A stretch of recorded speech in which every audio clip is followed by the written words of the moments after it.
Tardes para todos. Esta exposición se trata del libro Lecciones de los Derechos Fundamentales. Nos centraremos en la lección quinta y séptima del libro mencionado. Mi grupo de exposición está conformado por Luis Enrique Ayerbe, Giselle Tatiana Cárdenas, Lina Patricia Herrera, Ángel Rafael Hemelberg y quien les habla, María Alejandra León. A continuación, empezaremos con los conceptos y las modalidades de esta lección. La libertad como un fundamento de los derechos es una condición imprescindible para la acción que permite alcanzar a cada individuo los objetivos y fines morales que persigue y que son la expresión de la dignidad humana. Estos objetivos deben ser generalizados, es decir, con la posibilidad de ser presentados como razonables y deseables para toda la comunidad. La dignidad humana se expresa a través del lenguaje, lo que supone la capacidad de comunicación a través de la misma razón que permite construir conceptos generales. Estos rasgos de dignidad no se pueden realizar aisladamente, ya que esto solamente funciona con el ejercicio de la vida social. En este sentido, la libertad se vuelve necesaria en consecuencia para la organización social, que a su vez promueve la autonomía. Para un buen empleo de la libertad necesitamos la igualdad, la seguridad y la solidaridad en relación con la libertad. Esta libertad bien empleada desde un punto de vista del poder se entiende como limitaciones a la organización social. Un ejemplo de esto sería generar separación de poderes y respeto a las minorías. En este caso, la libertad social, política y jurídica es necesaria para los fines particulares. En la libertad política es necesario recurrir al derecho como una forma de organización social eficaz y fuerte. De esta manera, los derechos fundamentales nos permiten comportamientos de todas las maneras posibles y con consentimiento libre, aún con el conocimiento de las circunstancias más relevantes. La titularidad individual de esta libertad con conocimiento es inalienable y cuando se aplica a grupos de personas, los objetivos de este grupo deberán contribuir para el desarrollo de los objetivos individuales de los participantes. Un ejemplo de esto sería una comunidad religiosa. En conclusión, las tres dimensiones más importantes de los derechos fundamentales llegan a ser la ética, la política y la jurídica ya antes explicada. Siguiendo, hablaremos de las modalidades de la libertad. Existen tres tipos de libertad que se diferencian en la aplicación de la misma. Estas son la libertad de no interferencia, la libertad protectora y la libertad promocional. La libertad de no interferencia está para hacer lo que se quiera, es decir, para actuar y decidir libremente en el comportamiento en todos los casos sin barreras del poder público o de grupos sociales o otro tipo de entes. La libertad protectora protege el núcleo que afecta directamente a la capacidad de la elección y decisión y la búsqueda de la tranquilidad individual. Y otro tipo de derechos personalísimos o civiles. Un ejemplo sería la igualdad ante la ley y las garantías procesales. La libertad promocional pretende superar los obstáculos internos. Esta libertad intenta suplir nuestras carencias cuando no podemos individualmente, porque las necesidades básicas exigen ayuda colectiva, como los derechos económicos, sociales y culturales, la protección de la educación, de la salud y de la seguridad social y de los derechos más antiguos como las garantías procesales ya antes dicha, actúan en el Estado social a través de principalmente el derecho laboral y el derecho administrativo.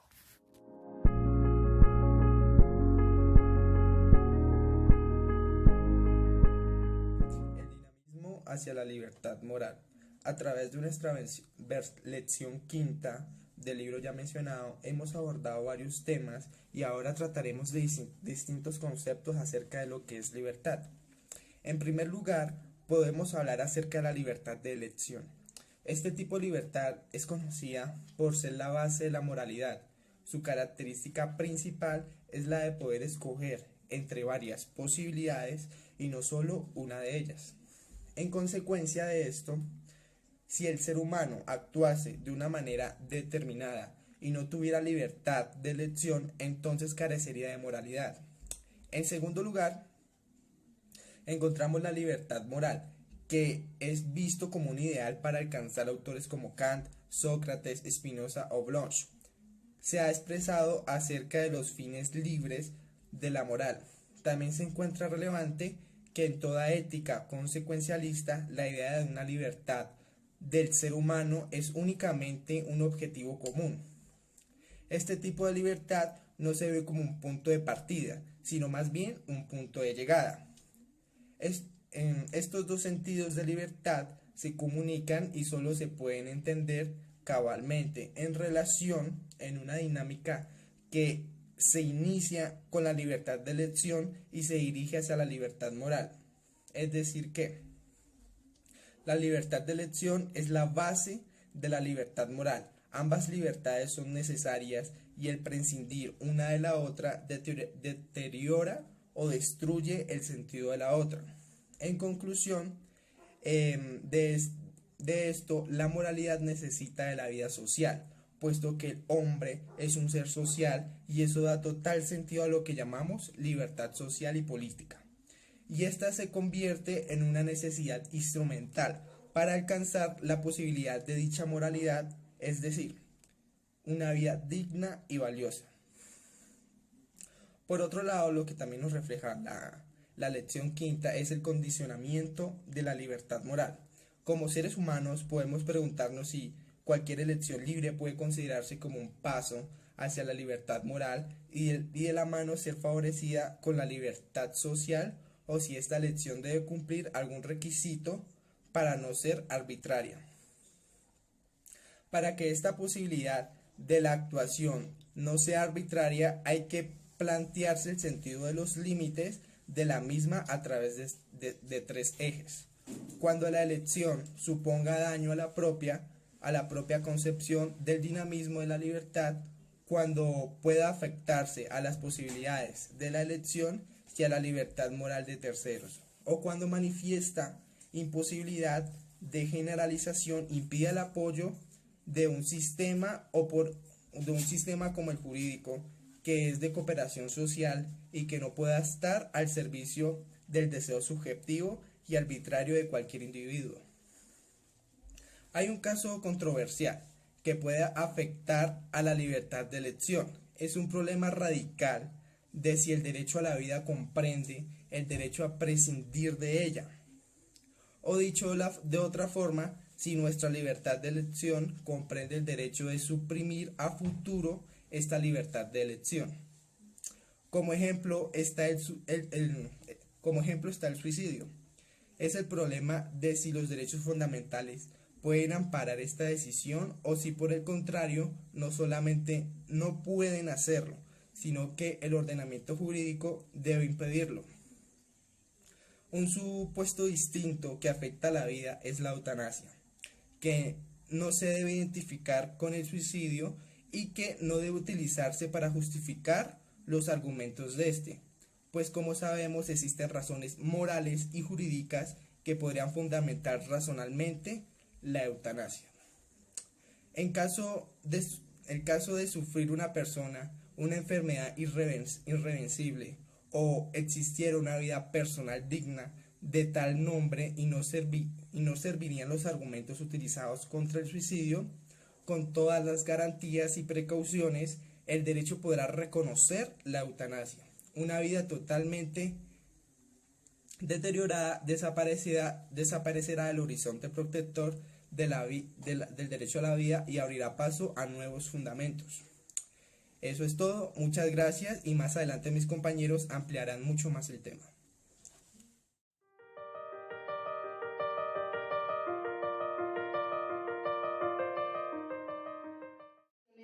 Del dinamismo de la libertad. Estamos en el supuesto del reduccionismo que rompe con el dinamismo de la libertad. Esto se produce cuando resaltamos la libertad moral o la libertad de elección. Solo se puede escoger una libertad. La libertad moral, no somos libres de escogerla, de tomar nuestras propias decisiones, sino nos la pueden imponer, inclusive en contra de nuestra propia voluntad. La libertad moral deja de percibir el punto de vista del individuo, o sea, es como muy a lo que nos imponga y nada de tomar en cuenta perspectiva ni asuntos personales, nada del individuo. Una referencia de esto es el pionero de la independencia argentina, Mariano Moreno, el cual mencionaba que cualquier déspota puede obligar a sus esclavos a cantar himnos de libertad. Y pues aquí estamos en presencia de un totalitarismo, debido a que eso es un totalitarismo político, debido a que esto es algo que se está imponiendo a la fuerza. La libertad moral, excluyendo la libertad de elección, da como resultado un escepticismo. En las dos libertades el poder se encuentra como muy a los extremos, debido a que en la libertad moral encontramos el poder en el Estado, y en la libertad de elección ya es más hacia el lado del individuo. Y esto y esos extremos no nos van a dar un resultado para dar un buen fruto a los derechos fundamentales, debido a que esos derechos fundamentales deben haber una organización tanto del Estado como de la comunidad y cada individuo.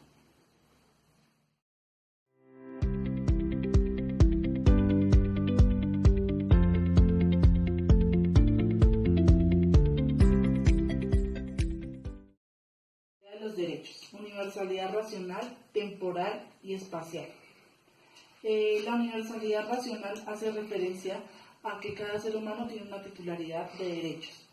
La temporal, a que en cada momento de la historia van a haber derechos fundamentales. Y la espacial, a que ésta se llevará a cada cultura política.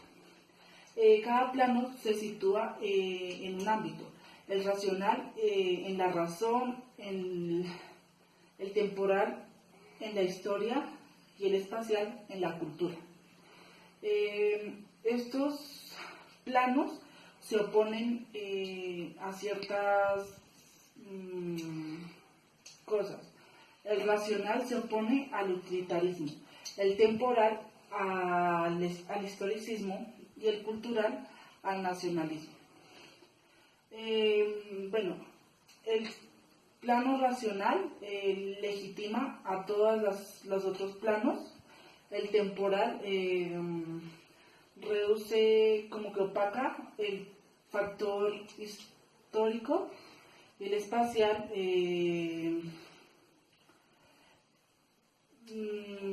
resalta y es esencial en el factor territorial. Las reflexiones que hace cada uno de estos planos son las siguientes. En la reflexión racional se fundamenta en los derechos que, sí, como lo mencioné anteriormente, en los derechos de cada ser humano en su titularidad. El histórico generaliza los derechos, o sea, van trascendiendo con el tiempo, y el espacial trata de llegar a cada lugar del mundo llevando los derechos fundamentales.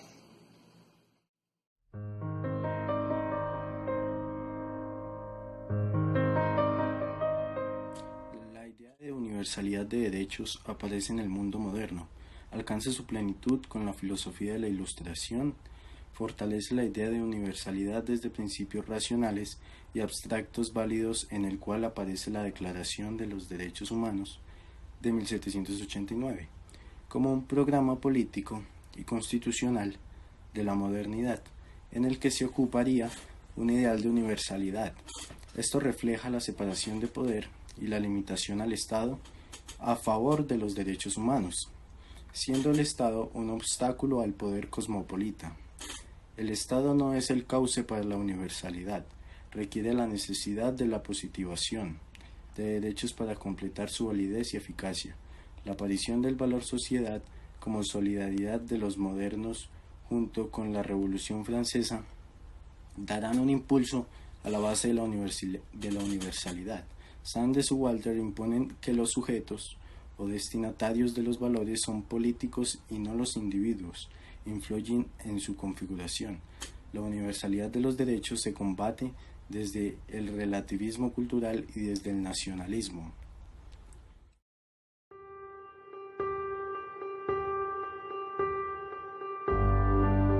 Esto sobre universalidad de derechos.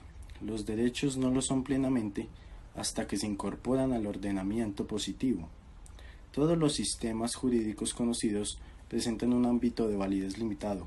Se propone un mantenimiento de la idea de universalidad desde el derecho positivo, diciendo que un derecho será universal cuando su ejercicio se atribuya a toda persona dependiente de la jurisdicción de un país.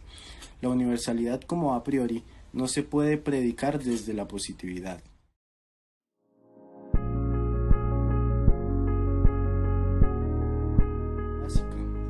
Se realiza afirmaciones de la universalidad desde la moralidad de los derechos.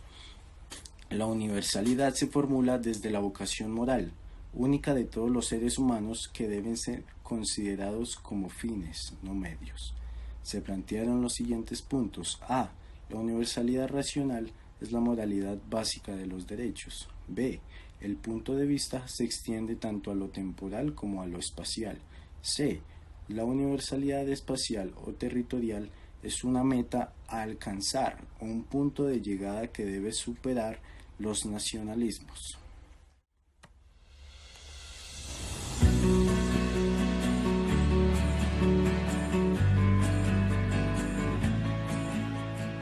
Muy buenas tardes. El día de hoy les voy a hablar sobre los derechos específicos desde su punto de partida hasta su punto de llegada. Bueno, el proceso de especificación de los derechos supone que frente a los derechos del ciudadano y del hombre, refiriéndonos a la ética pública, se produce una concreción con titulares colectivos. ¿Qué quiere decir colectivos? Que abarca culturales, sociales, físicos y económicos con situaciones de inferioridad, que se representa en la técnica de diferenciación. ¿Qué quiere decir esto? Que se puede denominar o se puede inferir en la frase de tratar desigualmente a los desiguales. Entre ellos podríamos decir que existen mujeres, niños, discapacitados y mayores, que consiguientemente, con criterios distintos, que estos mismos suponen derechos subjetivos. Entre estos derechos subjetivos están las libertades, las potestades y las inmunidades. Solo exclusivamente estos derechos subjetivos van encaminados a estos desiguales, se podría decir, con una finalidad de equipar y satisfacer necesidades básicas para su buen desarrollo personal, acogiéndose este idealismo al Estado social.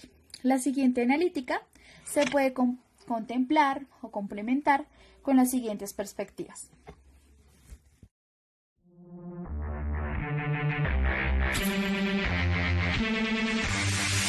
Ahora seguimos con la racionalidad, con las perspectivas de la racionalidad concernida y la universalidad racional como moralidad básica.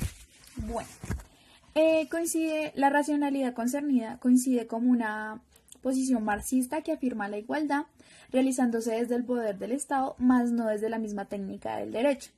La universalidad racional como moralidad básica implica o está derivada a los derechos clásicos, que la moralidad básica misma aporta.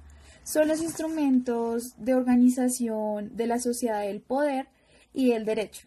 Estos mismos están adecuados para hacer posible el desarrollo moral de todas las personas titulares de esos derechos, y este punto de partida se deriva de la afirmación, la cual es que todos los seres humanos nacen y permanecen libres e iguales en derechos, tomados estos mismos como derechos naturales, generando esto una polémica grandísima, ya que en nuestros antepasados y en nuestra historia, pues ha generado una cierta discriminación, ya que pues la persona que no contaba con suficiente cultura y economía, pues no, a esa misma persona no se le brindaban estos ciertos derechos.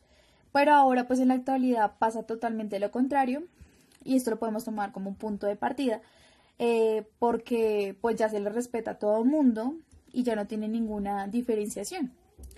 Sin embargo, aunque hayan diferencias en derechos, en ciertas personas, como lo decíamos, mujeres, niños, ancianos, pues ya no se genera tanta discriminación como lo había antes.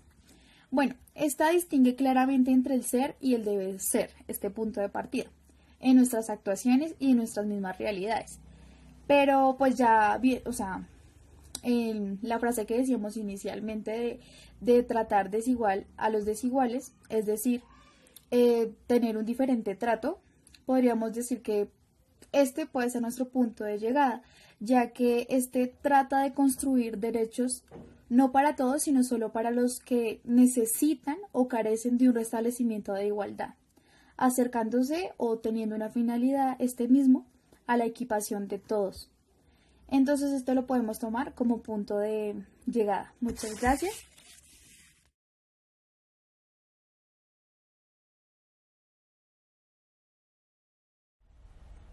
Universalidad de los derechos económicos y sociales y la crisis del Estado. Los derechos que satisfacen necesidades que sus titulares no pueden satisfacer por sí mismas esas necesidades por tener capacidad económica suficiente.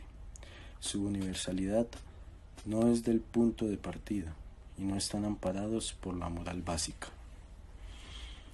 Generalizar la titularidad del derecho a la educación en sus contenidos y prestaciones de carácter económico, o la gratuidad de las prestaciones sanitarias o de la sanidad pública, es un error, concepto con graves.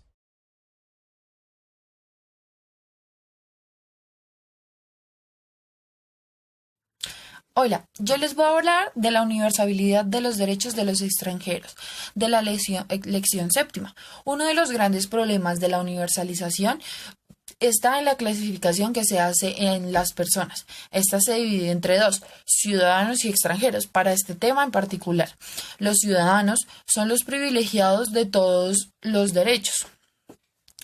Esto implica que, según la enciclopedia, es el miembro de la sociedad libre que participa de los derechos de esta misma sociedad. Los derechos que los diferencian fundamentalmente son los derechos de participación social. Por esta razón, ciertos países, a pesar de que los extranjeros pasan largos periodos de tiempo como residentes en su país, no se les quita el estigma o el título de extranjero para poder participar de estos derechos. Una de las características de estos países es el método de procesos migratorios que tienen muy fuertes hacia países ricos y que asimismo van a afectar a países pobres. Su doctrina para impedir los derechos es su formación de organización social. Esto quiere decir que un extranjero nunca va a llegar a conformar bien las costumbres que tiene este tipo de sociedad. Los derechos fundamentales no trascenderán a ser universales hasta que llegue el momento en el que se borren este tipo de distinciones entre las personas.